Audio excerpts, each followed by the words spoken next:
Hello friends, ഇന്നത്തെ എപ്പിസോഡിൽ സത്യഭാമ ശാരദാമ്മയുടെ വീട്ടുപടിക്കലേക്ക് എത്തിയത്. സിറ്റൗട്ടിൽ നിൽക്കുന്ന സത്യാമ്മയെ കണ്ട ശാരദാമ്മ, ഇതാരാ, സത്യാമ്മയോ എന്ന് ചോദിച്ചു. എനിക്ക് അകത്തേക്ക് കയറി വരാമോ എന്ന സത്യാമ്മയുടെ ചോദ്യം കേട്ട് ശാരദാമ്മ പറഞ്ഞു, വീട്ടുവാതുക്കൾ വന്ന ആളുകളെ പുറത്തു നിർത്തി സംസാരിക്കുന്ന ശീലം ഇവിടെയുള്ളവർക്കില്ല, അകത്തേക്ക് കയറി വാ സത്യാമ്മയെന്ന് വളരെ ബഹുമാനത്തോടെ ശാരദാമ്മ സത്യഭാമയെ ക്ഷണിക്കുന്നു. സത്യഭാമ അകത്തേക്ക് കയറി അവിടെ എല്ലായിടവും ഒന്ന് നോക്കി. സത്യാമ്മയോട് അവിടെ ഇരിക്കാനായി ശാരദാമ്മ പറഞ്ഞു. സത്യഭാമ അല്പം ജാള്യതയോടെ അവിടെ ഇരുന്നു. ഈ സമയത്ത് ആ ഹാളിലേക്ക് എത്തിയ ശാന്തയോട് ശാരദാമ്മ ചായ എടുക്കാനായി അറിയിച്ചു. ഉടൻ തന്നെ ശാരദാമ്മ പറഞ്ഞത് കേട്ട് ചായ എടുക്കാനായി ശാന്ത അകത്തേക്ക് പോയി.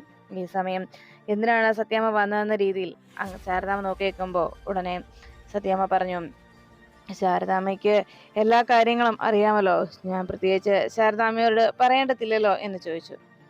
ഇപ്പോൾ വല്ലാത്തൊരവസ്ഥയിലാണ് എൻ്റെ കുടുംബം പോയിക്കൊണ്ടിരിക്കുന്നത്. ശാരദാമ്മ വീട്ടിൽ വന്നപ്പോൾ പലപ്പോഴും ശാരദാമ്മയും കുടുംബത്തോടും പലപ്പോഴും വളരെ മോശമായും നിങ്ങളെ വേദനിപ്പിക്കുന്ന രീതിയിലുമൊക്കെയുള്ള പ്രവൃത്തികൾ എൻ്റെ ഭാഗത്തുനിന്ന് ഉണ്ടായിട്ടുണ്ട്. അല്ലെങ്കിൽ ഞാൻ നിങ്ങളെ വേദനിപ്പിക്കത്തക്ക രീതിയിൽ മാത്രമാണ് പെരുമാറിയിട്ടുള്ളത് എന്ന് വേണം പറയാൻ തന്നെ എന്ന് സത്യാമ്മ ശാരദാമ്മയോട് അറിയിച്ചു. ഈ സമയത്ത് അതുവഴി വന്ന ശാലിനി ആ ജനലിനരികിലെത്തിയതും സത്യാമ്മ ശാരദാമ്മയോട് സംസാരിക്കുന്നത് കണ്ടതോടെ ശാലിനി ആ ജനലിങ്കൽ തന്നെ നിന്നും എന്താണ് പറയുന്നതെന്ന് കേൾക്കാനായി ശാലിനി അങ്ങനെ നിന്നതും ശാരദാമ്മയോട് സത്യഭാമ തൻ്റെ വീട്ടിൽ വന്നപ്പോൾ ശാരദാമ്മയ്ക്കുണ്ടായ ദുരനുഭവങ്ങളെ കുറിച്ച് സത്യാമ്മ ഏറ്റു പറഞ്ഞു. ശരിക്കും അന്ന് ഞാൻ ശാരദാമ്മയോടും കുടുംബത്തോടും ചെയ്ത പ്രവൃത്തികളുടെ പരിണത ഫലമായിരിക്കാം ഇപ്പോൾ എൻ്റെ കുടുംബം അനുഭവിക്കുന്നത്. സത്യത്തിൽ അതിനെല്ലാം ശിക്ഷ ലഭിച്ചത് എൻ്റെ വിഷ്ണുവാണ് അനുഭവിക്കുന്നത്. അതുകൊണ്ട് അവനെ എങ്ങനെയും പുറത്തിറക്കണം. ഞാൻ എന്തൊക്കെ തെറ്റ് ചെയ്താലും, ഞാൻ എന്തൊക്കെ ചെയ്തിട്ടുണ്ടെങ്കിലും, എന്തൊക്കെ പറഞ്ഞിട്ടുണ്ടെങ്കിലും അത് ഞാൻ മുഖത്ത് നോക്കി പറയുക തന്നെ ചെയ്യും. അതുപോലെ തന്നെ എനിക്ക് എന്ത് ആവശ്യമുണ്ടെങ്കിലും എന്ത് കാര്യം ഉണ്ടെങ്കിലും അത് മുഖത്ത് നോക്കി ചോദിക്കാനും പറയാനും എനിക്ക് യാതൊരു മടിയുമില്ല എന്ന് സത്യഭാമ ശാരദാമ്മയോട് അറിയിച്ചു. അത് കേട്ടതും ശാരദാമ്മ പറഞ്ഞു, സത്യാമ്മേ, ഒരാൾ മാത്രമല്ല സത്യത്തിൽ വേദന അനുഭവിക്കുന്നത്. കാരണം ഒരാൾക്ക് വേദന ഉണ്ടാകുമ്പോൾ അയാളെ സ്നേഹിക്കുന്നവർ കൂടിയാണ് ആ വേദന അനുഭവിക്കുന്നത്. അതുമാത്രമല്ല അയാൾക്ക് ചുറ്റുമുള്ളവരും ആ വേദന സഹിക്കേണ്ടി വരും. അതാണ് ഇപ്പോൾ എല്ലായിടത്തും ഉണ്ടാകുന്നതും. ഇവിടെ ഈ സംഭവിച്ചതിൻ്റെയൊക്കെ വേദനയും സങ്കടവും ഈ കുടുംബവും അനുഭവിച്ചു കൊണ്ടിരിക്കുകയാണ് എന്ന് ശാരദാമ്മ സത്യഭാമയോട് അറിയിച്ചു. ഇവിടെയുള്ളവരെല്ലാവരും ആ വേദനയിൽ തന്നെയാണ് കഴിയുന്നതെന്നും ശാരദാമ്മ പറഞ്ഞു. അത് കേട്ട സത്യഭാമ ഒന്നും മിണ്ടാതെ നിൽക്കുമ്പോൾ ശാരദാമ്മ പറഞ്ഞു, സത്യാമ്മേ, ഒരു കാര്യം ഞാൻ പറഞ്ഞാൽ സത്യാമ്മ അതിന് എന്നോട് വിരോധമൊന്നും തോന്നരുത്. സത്യാമ്മ എന്തു പറയാനാണ് വന്നതെന്ന് എനിക്ക് മനസ്സിലായില്ലെന്ന് പറഞ്ഞപ്പോൾ സത്യഭാമ പറഞ്ഞു, ഞാൻ വന്നത് വേറൊന്നും കൊണ്ടല്ല, എനിക്ക് ശാലിനി ഒന്ന് കാണണം എന്ന് പറഞ്ഞപ്പോൾ പെട്ടെന്ന് ശാരദാമ്മ പറഞ്ഞു, സത്യാമ്മേ, ഞാൻ പറയുന്നത് കൊണ്ട് സത്യാമ്മ വിരോധമൊന്നും വിചാരിക്കരുത്. സത്യാമ്മ ഇവിടെ വന്ന് ശാലിനിയെ കാണാൻ ആഗ്രഹിച്ചപ്പോഴൊക്കെ അവൾക്കുള്ള എന്തെങ്കിലും ശിക്ഷാ നടപടികളുമായിട്ടായിരിക്കും സത്യാമ്മ ഇവിടെ എത്തിയിട്ടുള്ളത് എന്ന് ശാരദാമ്മ പറഞ്ഞു. ഇപ്പോൾ വിഷ്ണുവിൻ്റെയും ശാലിനിയുടെയും കാര്യത്തിൽ എന്തെങ്കിലും ശിക്ഷാ നടപടികളായിട്ടാണോ സത്യാമ്മ വന്നതെന്ന് ചോദിച്ചപ്പോൾ സത്യഭാമ പറഞ്ഞു, അല്ല ശാരദാമ്മേ, ഞാൻ ശിക്ഷാ നടപടികളുമായിട്ടൊന്നും അല്ല വന്നിരിക്കുന്നത്, മറിച്ച് ഒരു അപേക്ഷയുമായിട്ടാണ് ഞാൻ വന്നത്. ശാലിനിയോട് എനിക്ക് ഒരു കാര്യം ചോദിക്കണം. എൻ്റെ ഒരു ആവശ്യം ശാലിനിയോട് പറയണം. വിഷ്ണുവിനെ എനിക്ക് പുറത്തിറക്കണം. എത്രയും വേഗം തന്നെ അവനെ എനിക്ക് പുറത്ത് കൊണ്ടുവന്നേ തീരൂ. അതിന് എല്ലാ വഴികളും ഞാൻ നോക്കി. അവനോട് വക്കാലത്തൊപ്പിടാനായി അർജുനെ പറഞ്ഞയച്ചിട്ടും ആരും പറഞ്ഞിട്ടും അവൻ അതൊന്നും കേൾക്കാനോ അത് ചെവിക്കൊള്ളാനോ തയ്യാറാകുന്നില്ല. അതുകൊണ്ട് വിഷ്ണുവിനെ പുറത്തിറക്കുന്നതിന് വേണ്ടി വക്കാലത്തുമായി മുന്നോട്ട് നീങ്ങാൻ അതിന് ശാലിനി തന്നെ വിഷ്ണുവിനോട് സംസാരിക്കണം. അക്കാര്യം പറയാനാണ് ഞാൻ ഇവിടേക്ക് വന്നത്. ശാലിനിയോട് വിഷ്ണുവിനോട് പറഞ്ഞ് അവനെ കൊണ്ട് സമ്മതിപ്പിക്കണമെന്ന് ആവശ്യപ്പെടാൻ. അത് കേട്ടതും സത്യാമ്മയുടെ ആ ഒരു അപേക്ഷ കേട്ടതോടെ ശാരദാമ്മ പറഞ്ഞു, സത്യാമ്മേ, സത്യാമ്മ അംഗീകരിച്ചാലും ഇല്ലെങ്കിലും ശരി, ശാലിനിയുടെ ഭർത്താവ് അവളെ അനുസരിപ്പിക്കാനും അവളെ ശാസിക്കാനും ഒക്കെ അധികാരമുള്ള അവളുടെ ഭർത്താവിൻ്റെ അമ്മയാണ് സത്യാമ്മ. അതുകൊണ്ട് തന്നെ ശാലിനിയോട് അപേക്ഷിക്കുകയല്ല, അവളോട് ആവശ്യപ്പെടാനും അവളോട് പറയുവാനും അധികാരത്തോടെ പറയുവാനും ഒക്കെയുള്ള അവകാശവും അധികാരവുമുള്ള ആളാണ് സത്യാമ്മ. അതുകൊണ്ട് ഞാൻ ശാലിനിയെ വിളിക്കാം എന്ന് പറഞ്ഞ് ശാരദാമ്മ വേഗം അകത്തേക്ക് നോക്കി മോളെ ശാലിനി എന്നുറക്കെ വിളിച്ചു. അപ്പോഴേക്കും ആ ജനലിനരികിൽ നിന്ന് ശാലിനി പറഞ്ഞു, അമ്മേ, ഞാനിവിടെയുണ്ട് എന്ന്. അത് കേട്ടതും ശാരദാമ്മ പിന്തിരിഞ്ഞ് ശാലിനിയെ നോക്കി. ജനലിനരികിൽ നിന്ന് ശാലിനി സത്യാമ്മയെ ഒന്ന് നോക്കി. അപ്പോഴേക്കും ശാരദാമ്മ പറഞ്ഞു, മോളെ ശാലിനി, നീ ഇങ്ങോട്ടൊന്ന് ഇറങ്ങി വന്നേ. ഉടനെ ശാലിനി ശാരദാമ്മയുടെ അരികിലേക്ക് എത്തി. എന്താ അമ്മേ എന്ന് ചോദിച്ചപ്പോൾ ശാരദാമ്മ പറഞ്ഞു, മോളെ നിന്നെ കാണാനായിട്ടാണ് സത്യാമ്മ വന്നിരിക്കുന്നത്. അത് കേട്ടതും ശാലിനി വേഗം സത്യാമ്മയുടെ അരികിലേക്ക് ചെന്നു. എന്താ സത്യാമ്മേ എന്ന് ശാലിനി ചോദിച്ചപ്പോൾ സത്യഭാമ പറഞ്ഞു, ശാലിനി, ഞാൻ വന്നത് നിന്നോട് ഒരു കാര്യം പറയാനാണ്. നിന്നോട് പലപ്പോഴും ഞാൻ മോശമായി പെരുമാറുകയും നിന്നെ വേദനിപ്പിക്കുന്ന രീതിയിൽ പെരുമാറുകയും ചെയ്തിട്ടുണ്ട്. ശാരീരികവും മാനസികവുമായി നിന്നെ വേദനിപ്പിക്കുന്ന പ്രവൃത്തികളാണ് എൻ്റെ ഭാഗത്തു നിന്നുണ്ടായിട്ടുള്ളത്. ഇപ്പോൾ അതൊന്നും ഞാൻ നിന്നോട് ഏറ്റു പറയാതിരിക്കുന്നില്ല. പക്ഷേ അതിനേക്കാളുപരി ഇപ്പോൾ ഞാൻ നിന്റെ അടുത്ത് വന്നിരിക്കുന്നത് എൻ്റെ മകന് വേണ്ടിയാണ്. അവനോട് വക്കാലത്ത് സൈൻ ചെയ്യാൻ എത്ര പറഞ്ഞിട്ടും അവൻ അതിന് തയ്യാറാകുന്നില്ല. അവനെ സ്റ്റേഷനിൽ നിന്ന് ഇറക്കുന്നതിന് വേണ്ടി ജാമ്യാപേക്ഷ കൊടുക്കാനായി അവൻ അത് ഒപ്പിട്ട് തരാൻ മടി കാണിക്കുകയാണ്. എത്ര ഞാൻ പറഞ്ഞിട്ടും ഞാനും അർജുനും അവനോട് പറയാൻ പറ്റുന്ന ആളുകളെ കൊണ്ടൊക്കെ പറയിച്ചു നോക്കി. പക്ഷേ അവൻ അതിന് തയ്യാറാകുന്നില്ല. അതുകൊണ്ട് ശാലിനി അവനോട് സംസാരിക്കണം, അവനെ കൊണ്ട് അത് ഒപ്പിടിപ്പിക്കണം. അതിനുവേണ്ടിയാണ് ഞാൻ വന്നതെന്ന് പറഞ്ഞതും ശാലിനി ചോദിച്ചു, അതെന്താ മുമ്പ് അങ്ങനെയൊന്നും ആയിരുന്നല്ലോ? സത്യാമ്മ പറയുന്നതിനപ്പുറത്തേക്ക് സത്യാമ്മയുടെ മകൻ ചലിക്കുമായിരുന്നില്ലല്ലോ. സത്യത്തിൽ ഞാൻ ഈ ശാരദാമ്മയും ഞാനുമൊക്കെ ഞങ്ങൾ മറ്റുള്ളവർക്ക് ഭക്ഷണം വിളമ്പി കൊടുക്കുന്നവരാണ്, മറ്റുള്ളവരുടെ എച്ചിൽ പാത്രം കഴുകുന്നവരാണ്. സത്യാമ്മ പറയുന്നത് പോലെ ഞങ്ങൾക്ക് അത്ര വെളിവോ ബോധമൊന്നും ഇല്ലാത്തവരാണ്. വീട്ടിൽ വരുന്നവരോട് എങ്ങനെ പെരുമാറണമെന്നും എങ്ങനെ അവരെ സ്വീകരിക്കണമെന്ന് പോലും അറിയത്തില്ലാത്തവരാണ്. കളക്ടറായിട്ടും വിദ്യാഭ്യാസമുണ്ടെന്ന് പറഞ്ഞിട്ടും പഠിപ്പുണ്ടെന്ന് പറഞ്ഞിട്ടും വിവരമോ ബോധമോ ഇല്ലാത്തവരാണ് ഞങ്ങൾ എന്നല്. ഇതൊക്കെ ഞങ്ങൾ പറഞ്ഞതല്ല, സത്യാമ്മ തന്നെ ഞങ്ങളെക്കുറിച്ച് പറഞ്ഞിട്ടുള്ളതാണ്. അങ്ങനെയുള്ള ഞങ്ങളുടെ അരികിലേക്ക് സത്യാമ്മ ഇപ്പോൾ ഒരാവശ്യമായി വന്നു എന്ന് പറഞ്ഞാൽ അത് ഞങ്ങളെ പരിഹസിക്കുകയാണെന്നേ ഞാൻ പറയൂ എന്ന് പറഞ്ഞപ്പോൾ സത്യഭാമ പറഞ്ഞു, ശാലിനി, ഞാൻ പറഞ്ഞല്ലോ ഞാൻ വന്നത് ഇപ്പോൾ ഞാൻ ചെയ്തു പോയ തെറ്റുകളെല്ലാം നീ പറഞ്ഞു.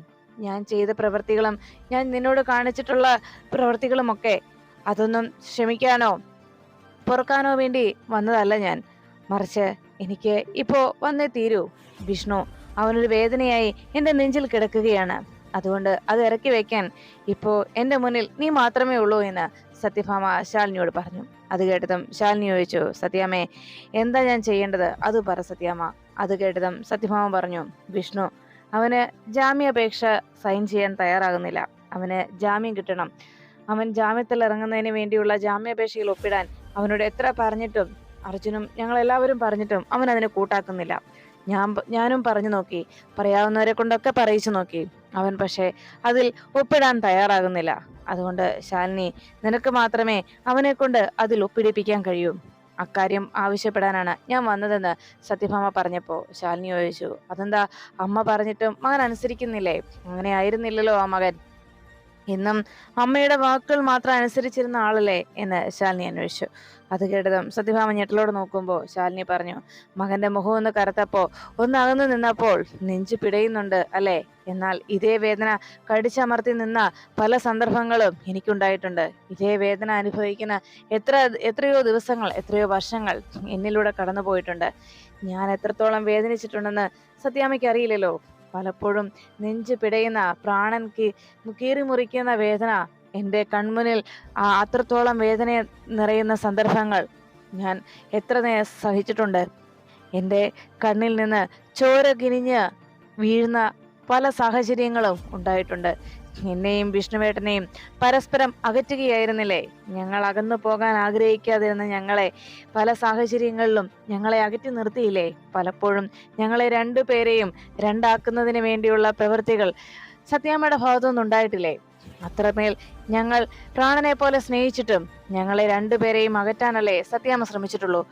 എന്നെയും എൻ്റെ വിഷ്ണുവേട്ടനെയും ഞങ്ങളെ രണ്ടുപേരെയും അകറ്റിയത് സത്യാമ്മയല്ലേ?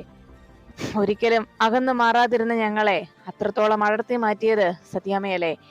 അത്രമേൽ ഞങ്ങളെ വേദനിപ്പിച്ചിട്ടില്ലേ സത്യാമ്മ എന്ന് ചോദിച്ചപ്പോ സത്യഭാമ കണ്ണുനീരോടെ ശാലിനിയെ നോക്കി. ഉടനെ സത്യഭാമയോട് ശാലിനി സംസാരിക്കുന്നത് കേട്ട് ശാരദാമ്മ വിളിച്ചു, എടി മോളെ, ഇതൊക്കെ ഇപ്പൊ പറയാവുന്ന സമയമാണോ എന്ന് ചോദിച്ചതും ശാലിനി പറഞ്ഞു, അമ്മേ, പിന്നെ എനിക്കും ഇല്ലേ അമ്മേ മനസ്സിലുള്ള വേദന, അത് അങ്ങ് പുറത്തു വന്നു പോകുന്നതാണ് അമ്മേ. എൻ്റെ മനസ്സിലെ സങ്കടങ്ങൾ പുറത്തു വന്നു പോകുന്നതാണ്. മനസ്സിനെ പിടിച്ചു നിർത്താൻ ശ്രമിച്ചു, പക്ഷേ സാധിക്കുന്നില്ല. അതെല്ലാം പുറത്തേക്ക് വന്നു പോവുകയാണമ്മേ എന്ന് ശാലിനി പറഞ്ഞു. വിഷ്ണുവേട്ടനും ഞാനും അനുഭവിച്ച വേദന പലപ്പോഴും പല സാഹചര്യങ്ങളും എന്നെ കീറിമുറിക്കുന്നതായിട്ടുള്ള പല സാഹചര്യങ്ങളും എൻ്റെ ജീവിതത്തിൽ ഉണ്ടായില്ലേ? അതെല്ലാം ആര് കാരണമാണമ്മേ? എങ്ങനെ ഉണ്ടായതാണ് എന്ന് ശാലിനി സത്യാമ്മയോടും ശാരദാമ്മയോടും ചോദിച്ചു. ഉടനെ സത്യഭാമ പറഞ്ഞു, ശാരദാമ്മേ, ശാലിനി പറഞ്ഞോട്ടെ, സത്യമാണ്, പറയുന്നതെല്ലാം സത്യമായിട്ടുള്ള കാര്യങ്ങൾ തന്നെയാണ്. ഇതെല്ലാം കേൾക്കാൻ ഞാൻ ബാധ്യസ്ഥയുമാണ്. ഇനി അതെല്ലാം തിരുത്താനോ അതെല്ലാം മാറ്റിമറിക്കാനോ കഴിയുകയുമില്ല. പക്ഷേ ഒരു കാര്യം ഞാൻ പറയാം, ഞാൻ ചെയ്ത പ്രവൃത്തികൾ അത് ചെയ്തത് തന്നെയാണ്. പക്ഷേ ഇപ്പോ ഞാനിവിടെ വന്നത് എൻ്റെ മകന് വേണ്ടിയാണ്. അവന് ജാമ്യാപേക്ഷയ്ക്കുള്ള ആ പേപ്പറിൽ അവൻ ഒപ്പിടണം. അവനെ കൊണ്ട് സമ്മതിപ്പിക്കണം. അതിന് ഇപ്പോ ശാരദാമ്മയുടെ മകളെ കൊണ്ട് മാത്രമേ അതിന് സാധിക്കൂ. ആ ഒരു ആവശ്യവുമായിട്ടാണ് ഞാനിവിടെ വന്നിരിക്കുന്നത്. എന്തായാലും ശാരദാമ്മയുടെ മകൾ ആ ആവശ്യം അംഗീകരിക്കാതിരിക്കില്ല എന്നാണ് എൻ്റെ വിശ്വാസം. എന്തൊക്കെ സംഭവിച്ചെന്ന് പറഞ്ഞാലും അവനെ പുറത്തിറക്കുന്നതിന് വേണ്ടിയുള്ള ശ്രമം ശാലിനി ശ്രമിക്കുമെന്ന് എനിക്കറിയാം. എന്തായാലും ഇപ്പോ ഞാൻ ഇറങ്ങുന്നു. എല്ലാം ആലോചിച്ചതിന് ശേഷം മാത്രം അവനെ കൊണ്ട് ആ ജാമ്യാപേക്ഷയിൽ ഒപ്പിടിപ്പിച്ചാൽ നന്നായിരുന്നു എന്ന് പറഞ്ഞ് ശാരദാമ്മയോടും ശാലിനിയോടും അങ്ങനെ ഒരു വാക്ക് പറഞ്ഞ് ഇപ്പോ ഞാൻ ഇറങ്ങുന്നു എന്ന് പറഞ്ഞ് സത്യഭാമ അവിടെ നിന്നിറങ്ങി. ഈ സമയത്ത് ശാലിനി തൻ്റെ മനസ്സ് തകർന്ന വേദനയോടെ സത്യഭാമയോട് തൻ്റെ ജീവിതത്തിൽ സത്യഭാമ കാണിച്ചു കൂട്ടിയ ക്രൂരതകളൊക്കെ ഓരോന്നായി ശാലിനി സത്യാമ്മയോട് ചോദിച്ചു. അതെല്ലാം കേട്ട സത്യഭാമ ഒരു കുറ്റവാളിയെ പോലെ തലകുനിച്ച് ശാലിനിയുടെ മുന്നിൽ നിന്ന സാഹചര്യത്തിൽ ശാലിനിയുടെ ആ ചോദ്യങ്ങൾക്ക് മറുപടി പറയാനില്ലാതെ സത്യാമ്മ തലകുനിച്ച് അവിടെ നിന്നിറങ്ങി.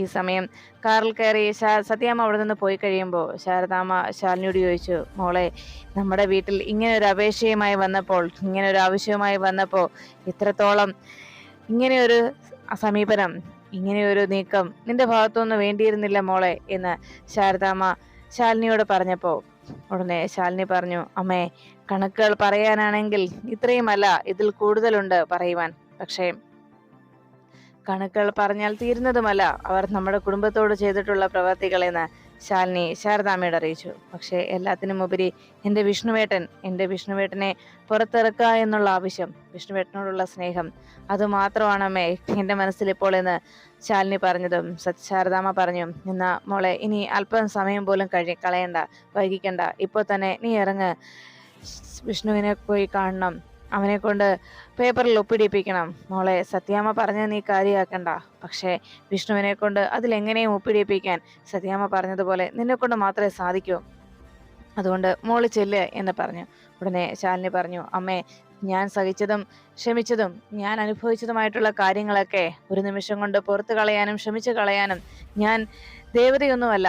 സത്യാമ്മ പറഞ്ഞതുപോലെ എച്ചിൽ പാത്രം കഴുകുന്ന എൻ്റെ അമ്മ ഒരു സാധാരണ ഹോട്ടലുകാരിയായ സ്ത്രീയുടെ മകളാണ് ഞാൻ. അതെല്ലാം അവരോട് എനിക്ക് പറയണ്ടായിരുന്നോ അമ്മേ? എൻ്റെ അമ്മയുടെ ജോലിയെക്കുറിച്ച് അവരെപ്പോഴും അപമാനിക്കുന്ന രീതിയിലല്ലേ സംസാരിച്ചിട്ടുള്ളൂ എന്ന് ശാരദാമ്മയോട് ശാലിനി ചോദിക്കുമ്പോൾ ശാരദാമ്മ പറഞ്ഞു, മോളെ, ഇനി നീ ഒരു കാര്യം മനസ്സിലാക്കിയാൽ മതി. ഇപ്പോ സത്യാമ്മ ഇവിടെ നിന്റെ കാൽച്ചുവട്ടിൽ വന്ന് ഇങ്ങനെ ഒരു ആവശ്യത്തിനായി നിന്റെ സഹായം അഭ്യർത്ഥിച്ചില്ലേ? ഇനി എല്ലാം ശരിയാകും മോളെ, ഇതെല്ലാം നല്ലതിനാണ്. ഇനി വരുന്നത് കാര്യങ്ങളൊക്കെ ജീവിതത്തിൽ നല്ലത് മാത്രമേ സംഭവിക്കൂ എന്ന് പ്രതീക്ഷിക്കാം. അത് കേട്ടതും ശാലിനി പറഞ്ഞു, എല്ലാം തകർന്നു എന്നറിഞ്ഞ ആ നിമിഷത്തിൽ നിന്ന് ജീവിക്കാൻ വീണ്ടും ഒരു വെളിച്ചം എനിക്ക് നേരെ നീട്ടിയിരിക്കുകയാണമ്മേ എന്ന് ശാലിനി പറഞ്ഞപ്പോ ഉടനെ ശാരദാമ്മ പറഞ്ഞു, അതങ്ങനെയാണ് മോളെ, നമുക്ക് ജീവിതം കൈവിട്ടു പോയി എന്ന് നമ്മൾ വേദനിക്കുന്ന ആ സാഹചര്യത്തിൽ ജീവിതം നമുക്കായി ഇനിയും ബാക്കിയാണ് എന്ന ഒരു പ്രതീക്ഷ നമ്മുടെ മനസ്സിൽ ഉണ്ടാക്കി തരികയാണ് ചെയ്യുക. അതാണ് ജീവിതം എന്ന് പറയുന്നതെന്ന് ശാലിനിയോട് ശാരദാമ്മ അറിയിച്ചു. അതെല്ലാം കേട്ട് ശാലിനി ശാരദാമ്മയെ നോക്കി. പിന്നീട് കാണുന്നത് വിഷ്ണുവിനരികിൽ വക്കാലത്ത് ഒപ്പിടുന്ന ആവശ്യവുമായിട്ട് അർജുൻ അവിടേക്ക് എത്തി. വിഷ്ണു പറഞ്ഞു, അർജുൻ, ഞാൻ പറഞ്ഞല്ലോ, ഇതാണ് എൻ്റെ ലോകമെന്ന് ഞാൻ എന്നെ സ്വയം പറഞ്ഞ് പഠിപ്പിച്ചുകൊണ്ടിരിക്കുകയാണ്. അവിടേക്ക് വീണ്ടും എന്നെ പുറത്തിറക്കണമെന്നുള്ള ആവശ്യവുമായി ഇനിയും വരരുത് അർജുൻ. എനിക്കിതിൽ ഒപ്പിടാനാവില്ല. എന്തിനാണ് ഇതിൽ ഇങ്ങനെ ഒരു ജീവിതത്തിൽ നിന്ന് എന്നെ നിങ്ങൾ പുറത്തു കൊണ്ടുവരുന്നത്? എന്തിനാണ്? അവിടെയും എൻ്റെ കൈകാലുകളെ ബന്ധിക്കാതിരിക്കാൻ നിങ്ങൾക്കാവില്ലല്ലോ. അവിടെയും ഒരു ബന്ധനത്തിൽ തന്നെയല്ലേ ഞാൻ ജീവിക്കുന്നത്. ആ ഒരു ബന്ധനത്തിൽ ജീവിക്കുന്നതിനേക്കാൾ എന്തുകൊണ്ടും ഭേദം ഈ ഇരുമ്പഴികൾക്കുള്ളിലുള്ള എൻ്റെ ജീവിതം തന്നെയാണെന്ന് പറഞ്ഞ് വിഷ്ണു ബഹളം വെച്ചു. എല്ലാവർക്കും അവരവരുടെ ആവശ്യം, അവരവരുടെ താല്പര്യങ്ങൾ എന്ന് പറഞ്ഞതും ഉടനെ അർജുൻ പറഞ്ഞു, അതെ, ഞാനും അങ്ങനെ തന്നെയാണ്. എന്റെ ആവശ്യം നേടുക, ഈ ഒരു കാര്യം നേടിയെടുത്ത് എന്റെ ഭാഗം ക്ലിയർ ചെയ്യുക, അതാണല്ലോ ഞാനും ആഗ്രഹിക്കുന്നത്. അതൊക്കെ ശരി തന്നെ, എന്നാൽ ഈ വരുന്നയാളോ എന്ന് ചോദിച്ചപ്പോ വിഷ്ണു പെട്ടെന്ന് ഞെട്ടലോടെ നോക്കി അത് ആരാണെന്നുള്ള രീതിയിൽ. അപ്പോഴേക്കും അർജുനെ മറികടന്ന് അവിടേക്ക് ശാലിനി എത്തുന്നു. ശാലിനിയെ കണ്ടതും വിഷ്ണു അതിശയപ്പെട്ട് നോക്കുമ്പോൾ ശാലിനി അരികിലേക്ക് എത്തി. വിഷ്ണുവേട്ടൻ ഈ ജാമ്യാപേക്ഷയിൽ ഒപ്പിടണം എന്ന് ശാലിനി വിഷ്ണുവിന് അരികിലേക്ക് എത്തി പറഞ്ഞു. വിഷ്ണുവിന്റെ കയ്യിലേക്ക് പിടിച്ച് ശാലിനി അങ്ങനെ ഒരു ആവശ്യം പറഞ്ഞപ്പോ വിഷ്ണു പറഞ്ഞു, ശാലിനി, എന്തിന് ഞാനിത് ചെയ്യണം? അപ്പോഴേക്കും ശാലിനി പറഞ്ഞു, അർജുനേട്ടൻ തന്ന ഈ ജാമ്യാപേക്ഷയിൽ വിഷ്ണുവേട്ടൻ ഒപ്പിടണം. വിഷ്ണുവേട്ടൻ എത്രയും വേഗം ഇതിൽ ഒപ്പിട്ടേ തീരൂ. എത്രയും പെട്ടെന്ന് വിഷ്ണുവേട്ടനെ ജാമ്യത്തിൽ പുറത്തിറക്കണം എന്ന് പറഞ്ഞു. ഉടനെ വിഷ്ണു ചോദിച്ചു, എനിക്കിപ്പോഴും ചോദിക്കാനുള്ള ഒരു ചോദ്യം മാത്രമേ ഉള്ളൂ, എന്തിനെന്നെ പുറത്തിറക്കുന്നു? അപ്പോഴേക്കും വിഷ്ണുവിനെ അർജുൻ നോക്കുന്നത് കണ്ട് വിഷ്ണു പറഞ്ഞു, അർജുൻ, ഞങ്ങളുടെ ജീവിതത്തെക്കുറിച്ച് അർജുൻ അറിയാവുന്നതാണല്ലോ. അതുകൊണ്ട് തന്നെ ഞാൻ ഇവിടെ നിന്ന് പുറത്തിറങ്ങിയിട്ട് എന്തിനാണ് വീണ്ടും എന്നെ ബന്ധിപ്പിച്ച് എനിക്ക് എൻ്റെതായ ഒരു ജീവിതം ഇല്ലാതാക്കുന്നതിന് വേണ്ടിയോ, എനിക്ക് എൻ്റെതായ സ്വപ്നങ്ങളും എൻ്റെതായ ജീവിതവും എനിക്ക് നഷ്ടപ്പെടുത്തുന്നതിന് വേണ്ടിയോ? അതുകൊണ്ട് വേണ്ട, അങ്ങനെ ഒരു ജീവിതത്തിലേക്ക് തിരിച്ചു വരാൻ ഞാൻ ആഗ്രഹിക്കുന്നില്ല എന്ന് വീണ്ടും വിഷ്ണു നിർബന്ധപൂർവ്വം അറിയിച്ചു. അത് കേട്ടതും അർജുൻ പറഞ്ഞു, വിഷ്ണു, ഞാൻ പറഞ്ഞല്ലോ, ഇപ്പോ നിങ്ങളുടെ ജീവിതത്തെക്കുറിച്ച് എനിക്കറിയാൻ പാടില്ലാത്ത ഒരു വ്യക്തിയല്ല. നിങ്ങളുടെ ജീവിതം എന്തെന്ന് വ്യക്തമായി കണ്ടും കേട്ടും അറിഞ്ഞ ആള് തന്നെയാണ് ഞാൻ. അതുകൊണ്ട് തന്നെ ഒരു കാര്യം ഞാൻ പറയാം വിഷ്ണു, നിങ്ങളുടെ ജീവിതത്തിൽ എന്തെങ്കിലും ഒരു സഹായം എനിക്ക് ചെയ്യാൻ പറ്റുമെങ്കിൽ അത് ഈ ഒരു സാഹചര്യത്തിലാണ് എനിക്ക് നിങ്ങൾക്ക് വേണ്ടി ചെയ്യാൻ കഴിയുന്നത്. നിങ്ങളുടെ ജീവിതത്തിൽ ഒരു തീരുമാനം ഉണ്ടാക്കിയെടുക്കാനും നിങ്ങളുടെ ആവശ്യത്തെ അംഗീകരിപ്പിക്കുന്നതിനും ഇപ്പോഴത്തെ ഈ സാഹചര്യം കൊണ്ട് എനിക്ക് സാധിക്കും. അതുകൊണ്ട് തന്നെ വിഷ്ണു ആഗ്രഹിക്കുന്നത് പോലെ ഒരു ഇടപെടൽ എന്റെ ഭാഗത്തുനിന്ന് ഉണ്ടാകുന്നത് ഈ ഒരു സന്ദർഭത്തിൽ തന്നെയാണ്. അതുകൊണ്ട് ഞാൻ വിഷ്ണുവിന് വാക്ക് തരുന്നു, ഈ ഒരു വക്കാലത്ത് വിഷ്ണു എനിക്ക് ഒപ്പിട്ട് തന്നാൽ, വിഷ്ണു എനിക്ക് ഈ ഒരു കേസ് തന്നു കഴിഞ്ഞാൽ ഉറപ്പായിട്ടും വിഷ്ണു ആവശ്യപ്പെടുന്നത് പോലെയുള്ള ഒരു ജീവിതം നിങ്ങൾക്ക് വേണ്ടി എനിക്ക് നൽകാൻ കഴിയും. അതിനു വേണ്ട എന്ത് കാര്യവും ഞാൻ നിങ്ങൾക്ക് വേണ്ടി ചെയ്യും. ഇത് ഈ അർജുന്റെ വാക്കാണ് എന്ന് വിഷ്ണുവിനോട് അർജുൻ പറഞ്ഞു. അതെല്ലാം കേട്ടതും ശാലിനി ദയനീയമായി വിഷ്ണുവിനെ നോക്കിയിട്ട് പറഞ്ഞു, വിഷ്ണുവേട്ട പ്ലീസ്, എന്നോട് അല്പമെങ്കിലും സ്നേഹം ഉണ്ടെങ്കിൽ വിഷ്ണുവേട്ടൻ ഇതിൽ ഒപ്പിടണമെന്ന് പറഞ്ഞ് ശാലിനി അർജുന്റെ കയ്യിൽ നിന്ന് ആ വക്കാലത്ത് വാങ്ങി വിഷ്ണുവിന്റെ നേരെ നീട്ടി. ഉടനെ വിഷ്ണു ചോദിച്ചു, ശാലിനി എന്ന് പറഞ്ഞതും ഒപ്പിടാനാ വിഷ്ണുവേട്ട പറഞ്ഞത് എന്ന് ശാലിനി നിർബന്ധപൂർവ്വം സ്നേഹത്തോടെ ഒരു ശാസന വിഷ്ണുവിന് നേരെ ഉണ്ടായി. വിഷ്ണു അവസാനം ശാലിനിയുടെ വാക്കുകൾ കേട്ട് അനുസരണയോടെ ആ ജാമ്യാപേക്ഷയിൽ ഒപ്പിട്ട് കൊടുക്കുന്നു. അങ്ങനെ അർജുന്റെ കയ്യിലേക്ക് ആ വക്കാലത്ത് സൈൻ ചെയ്ത് വിഷ്ണു നൽകി. ശാലിനിയുടെ കയ്യിൽ കിട്ടിയ ആ പേപ്പർ ശാലിനി അത് അർജുനെ സമ്മാനിച്ചു. അർജുൻ അത് വാങ്ങിച്ചതിന് ശേഷം പറഞ്ഞു, ഇത് മതി വിഷ്ണു, എനിക്ക് മറ്റു ചില കാര്യങ്ങൾ കൂടി ചോദിച്ചറിയാനുണ്ട്, ചില ഡൗട്ട്സ് ഉണ്ട് എനിക്ക്, അതിന് ഞാൻ പിന്നീട് ഒരു ദിവസം വരാം. എന്തായാലും ഇപ്പോ ഇത് മതി എനിക്ക്, ഞാൻ എന്തായാലും പുറത്ത് വെയിറ്റ് ചെയ്യാം, നിങ്ങൾ സംസാരിക്കുക എന്ന് പറഞ്ഞ് അർജുൻ അവിടെ നിന്ന് പോകുന്നു. ശാലിനി ഉടനെ വിഷ്ണുവിനെ നോക്കി. എന്നിട്ട് ശാലിനി വിഷ്ണുവിനോട് പറഞ്ഞു, വിഷ്ണുവേട്ട, എനിക്ക് വേണം വിഷ്ണുവേട്ടനെ എനിക്ക് പുറത്ത് വേണം എന്ന് ശാലിനി പറയുമ്പോൾ ശാലിനിയുടെ കയ്യിൽ വിഷ്ണു ചേർത്ത് പിടിച്ചിട്ട് വിഷ്ണു ശാലിനിയുടെ തൻ്റെ കൈകൾക്കുള്ളിലാക്കിയിട്ട് പറഞ്ഞു, ശാലിനി, ഇപ്പോ ഈ ദിവസങ്ങളിൽ ഞാൻ അറിയുന്നുണ്ട് താൻ എനിക്ക് ആരായിരുന്നെന്ന്, താൻ എനിക്ക് എന്തായിരുന്നുവെന്ന്, താനില്ലാതെ എനിക്ക് ജീവിക്കാനാവില്ല എന്ന്. ആ സത്യം തിരിച്ചറിഞ്ഞ ദിവസങ്ങളാണിപ്പോൾ. അതുകൊണ്ടാണ് തന്നെ എനിക്ക് വേണം, ഇനിയുള്ള എൻ്റെ ജീവിതത്തിൽ എൻ്റെ കൂടെ താൻ ഉണ്ടാവണം. അതിനുവേണ്ടിയാണ് ഞാൻ ഇങ്ങനെ ഒരു വാശി പിടിച്ചത് തന്നെ എന്ന് വിഷ്ണു അറിയിച്ചു. എനിക്കറിയാം താനിപ്പോൾ എനിക്ക് ആരാണെന്ന്, അതുകൊണ്ട് തന്നെ ഇനി ശാലിനി തന്നെ എനിക്ക് നഷ്ടപ്പെടുത്താനാവില്ല എന്ന് വിഷ്ണു ശാലിനിയോട് പറഞ്ഞു. അതെല്ലാം കേട്ടതിന് ശേഷം ശാലിനി വിഷ്ണുവിനെ നോക്കിയിട്ട് ചോദിച്ചു, വിഷ്ണുവേട്ടൻ പറഞ്ഞത് കേട്ടപ്പോൾ എനിക്കൊരാഗ്രഹം, അതുകൊണ്ട് ഞാൻ ചോദിക്കുക, വിഷ്ണുവേട്ടൻ എന്നോട് പറ, ഞാൻ ആരാ വിഷ്ണുവേട്ടൻ്റെ നാവിൽ നിന്ന് തന്നെ എനിക്കതറിയണം. ഭാര്യയോ, കാമുകിയോ, പ്രണയിനിയോ, അതോ ഇതെല്ലാമോ? അല്ലെങ്കിൽ ഇതൊന്നുമല്ലേ ഞാൻ? എന്താ വിഷ്ണുവേട്ടന് ഞാൻ? വിഷ്ണുവേട്ടൻ പറഞ്ഞതുപോലെ ഞാൻ ആരാ വിഷ്ണുവേട്ടന് എന്ന് ശാലിനി വിഷ്ണുവിനോട് ചോദിച്ചു. പറ വിഷ്ണുവേട്ട, ഞാൻ ആരാ എന്ന് ചോദിച്ചപ്പോൾ വിഷ്ണു ശാലിനിയുടെ മുഖത്ത് തൻ്റെ കൈകൾ ചേർത്ത് പിടിച്ച് ആ കവിളിൽ തൻ്റെ കൈകൾ കൊണ്ട് ചേർത്ത് പിടിച്ചിട്ട് വിഷ്ണു പറഞ്ഞു, താൻ എനിക്ക് ഞാൻ നഷ്ടപ്പെടുത്താൻ ആഗ്രഹിക്കാത്ത എൻ്റെ സ്വപ്നം, എൻ്റെ സ്നേഹം, എൻ്റെ ഇഷ്ടം, എൻ്റെ വേദന, അങ്ങനെ എൻ്റെ എല്ലാമാ താൻ. അതുകൊണ്ട് ഒരിക്കലും താനില്ലാതെ എനിക്ക് ജീവിക്കാനാവില്ല. എനിക്ക് എന്നും താൻ എൻ്റെ കൂടെ വേണം, നമുക്ക് ഒരുമിച്ച് ജീവിക്കണം, എൻ്റെ എല്ലാമാണ് താൻ എന്ന് ശാലിനിയോട് വിഷ്ണു അറിയിച്ചു.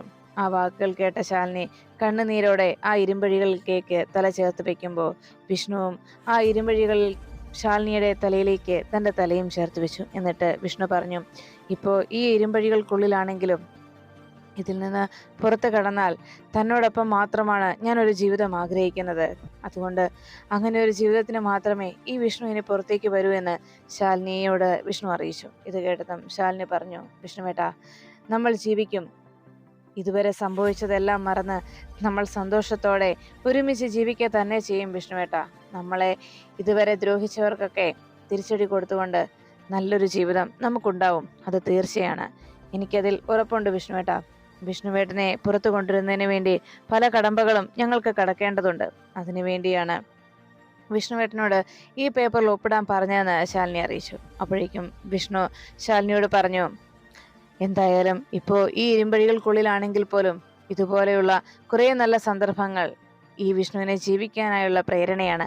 അങ്ങനെ എത്രയോ നല്ല ഓർമ്മകൾ ഈ വിഷ്ണുവിന് ഇവിടെ കഴിയാനായിട്ട് മനസ്സിൽ താലോലിക്കാനായിട്ടുണ്ട്. അത് മതി എനിക്ക് എന്ന് പറഞ്ഞ് വിഷ്ണു ശാലിനിയെ നോക്കി ശാലിനിയോട് സന്തോഷത്തോടെ സംസാരിച്ചു. വിഷ്ണുവും ശാലിനിയും അവരുടെ സങ്കടങ്ങൾ പങ്കുവെച്ചങ്ങനെ നിന്നു. പിന്നീട് കാണുന്നത് ശാരദാമ്മയുടെ വീട്ടിലേക്ക് കുറുപ്പ് മാഷെത്തി. ശാരദാമ്മ കുറുപ്പ് മാഷിനോട് ചോദിച്ചു, കുറേ നാളായല്ലോ മാഷിനെ ഈ വഴി കണ്ടിട്ട്, ഇപ്പോൾ മാഷ് ഇവിടേക്ക് വരാറേ ഇല്ലല്ലോ എന്ന് പറഞ്ഞതും കുറുപ്പ് മാഷ് പറഞ്ഞു, അത് പ്രത്യേകിച്ച് വരാത്തത് വേറൊന്നും കൊണ്ടല്ല, ഇവിടേക്ക് വന്നു കഴിഞ്ഞാൽ പരസ്പരം സംസാരിക്കാൻ നല്ലതായിട്ടുള്ള സന്തോഷം നിറഞ്ഞ കാര്യങ്ങളൊന്നും തന്നെ ഇല്ലല്ലോ, അതുകൊണ്ടാണ് ഇവിടേക്ക് വരാത്തത്. പിന്നെ അറിയാമല്ലോ, പലതവണയായി ഇവിടേക്ക് ഇറങ്ങിയതാണ്, എന്നാൽ സന്തോഷകരമായിട്ടുള്ള ഒന്നും സംസാരിക്കാനില്ലാത്തത് കൊണ്ട് മനഃപൂർവ്വം ഇവിടേക്ക് വരണ്ട എന്ന് തീരുമാനിച്ചു. പിന്നെ ഇന്ന് ഞാൻ വന്നത്, ഇന്നിവിടെ ആ സ്ത്രീ വന്നിരുന്നു അല്ലെ?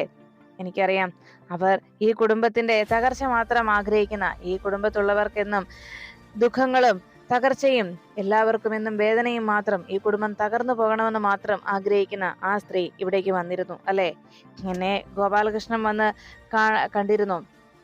വല്ലാത്ത വിഷമമുണ്ട് ഗോപാലകൃഷ്ണന്. കാരണം നമ്മൾ അവിടെ ചെന്നപ്പോൾ ആ സ്ത്രീക്ക് നമ്മുടെ നേരെ ഉണ്ടായ ഇടപെടൽ അതെങ്ങനെയായിരുന്നു എന്ന് ഇന്നേ വരെ ആരും ഓർത്തിട്ടില്ലല്ലോ. അവരുടെ പെരുമാറ്റം എങ്ങനെയുള്ളതായിരുന്നു എന്ന് ശാരദാമ്മ മറന്നുപോയോ? ഇവിടെ ഈ കുടുംബത്തുള്ളവരോടുള്ള അവരുടെ പെരുമാറ്റങ്ങളും അവരുടെ സംസാര രീതികളും എങ്ങനെയായിരുന്നുവെന്ന് ശാരദാമ്മയ്ക്ക് ഓർമ്മയില്ലേ? ശാരദാമ്മ അതെല്ലാം മറന്നുപോയോ എന്ന് ശാരദാമ്മയോട് കുറുപ്പ് മാഷ് ചോദിച്ചു. ഈ വീട്ടിലുണ്ടായിട്ടുള്ള പ്രവൃത്തികൾ എന്തൊക്കെയായിരുന്നുവെന്നും എങ്ങനെയുള്ളതായിരുന്നുവെന്നും ശാരദാമ്മയോട് അവർ പെരുമാറിയതും ശാരദാമ്മയെ അപമാനിച്ചതുമൊക്കെ ശാരദാമ്മ മറന്നോ? പലപ്പോഴും ആ വീട്ടിൽ നിന്ന് അപമാനിതയായിട്ടല്ലേ ശാരദാമ്മയ്ക്ക് പോരേണ്ടി വന്നത്.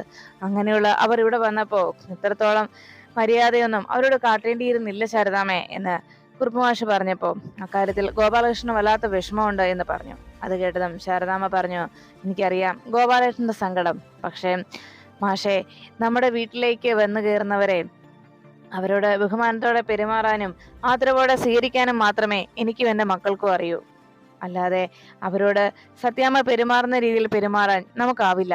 അതുകൊണ്ടാണ് അങ്ങനെ പെരുമാറിയത്. പിന്നെ മുകളിൽ ഈശ്വരനുണ്ട് എന്ന് പറയുന്നത് സത്യം തന്നെയാണ് ശാരദാമ്മ, സത്യം തന്നെയാണ് കുറുപ്പ് മാഷെ. കാരണം ഈശ്വരൻ എന്ന് പറയുന്ന ഒരാൾ ഉണ്ട് എന്നതിന്റെ തെളിവ് തന്നെയല്ലേ അന്നെല്ലാം നമ്മളെ അപമാനിച്ചവരോടും നമ്മളെ തള്ളി പറഞ്ഞവരോടും നമ്മളെ കുറ്റപ്പെടുത്തുകയും ചെയ്ത അവർ ഇവിടെ വന്ന് ഇങ്ങനെ ഒരു സഹായത്തിന് വേണ്ടി ശാലിനിയുടെ മുന്നിൽ വന്ന് സഹായം അഭ്യർത്ഥിച്ച് നിന്നത് എന്ന് ശാരദാമ്മ കുറുപ്പ് മാഷിനോട് പറയുന്നു.